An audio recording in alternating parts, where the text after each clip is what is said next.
want to keep the dialogue, and I'm not going to ever stop talking. And I have a compounded problem with an African-American male where there is almost a culture of doing this fast with as many, I hate to say culture, but you know, it's Yes, out I there. do. With as many people as possible yes. and proven manhood, and he's also a jock on top of that. Oh, and you yeah, know what and our the girls are athletes hanging on to Right? the athletes. Right. But I want Right. to just start by saying I'm not a psychologist, but I am a mother of 4 children. One was a son who was a jock, and then 3 daughters. And I'm going to tell you what I did, a little bit old school, because it happened a few years ago, that I took my daughters one Sunday afternoon. This was not their first introduction to it. We'd always talked openly about these things because somehow I've always, even though I practiced as an internist geriatrician, always had a special interest in prevention. So one Sunday afternoon, I wanted to know what they had incorporated that they knew and what they didn't. So 2 of my daughters were okay with it. The third one was just totally embarrassed. It was the youngest one. Totally embarrassed. Didn't want to say anything. I said, we're sitting here until you talk. I don't care if it's tomorrow. You're not even going to school until we talk about what it is you know and what you didn't know.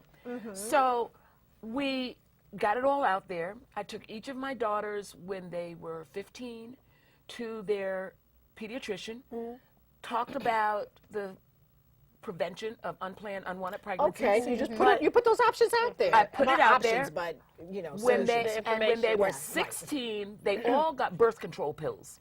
Wow. They all mother would got never have birth done that control pills because I had to keep up with I what was hear going you. on. No, I agree with you. Oh, wait. I'm agreeing with you. First and always, we took the cookie jar that had always had cookies in it for all the kids after school. Don't tell me Filled you it up with condoms. Wait a minute. Does that seem like you're giving an incentive to the behavior? Meaning by putting it in there, I'm going to be. You're normalizing maybe not? it. I'm You're saying saying- it's not a big deal. I'm saying Okay, It's not a big that's deal. A strategy. I hope you don't need this, but Right. if you If you do, it's I don't there. want any baby mama drama. Oh, I talk about that a lot. Don't bring me I any don't baby want mama no baby drama. mama drama. Right. Right. So the cookie jar became the condom jar for everybody's children who wanted them. And I am surprised that I didn't get into any trouble. And the other thing I will say is, Great, you didn't get into I any did trouble. not get into any trouble with any of the parents. Now, did they tell them? I don't know. But they came to my house. They saw the cookie jar filled with condoms. This is before they were branded. I didn't work for New York City. But the thing is that you have to figure out for your child.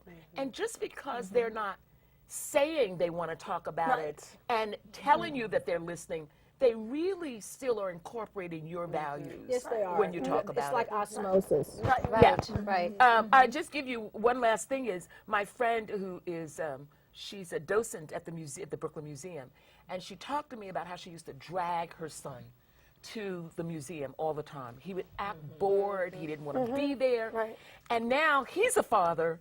And she said, I had no idea how much he knew about art. Right. And he takes all of his children to the museum just the way she took him. So I'm just saying that to show Osmosis. It's about It's exposure. Yeah. And then also patterning Yes. patterns. and modeling for them. Modeling. Yes, Yes. and exposure. Right. Well, Dr.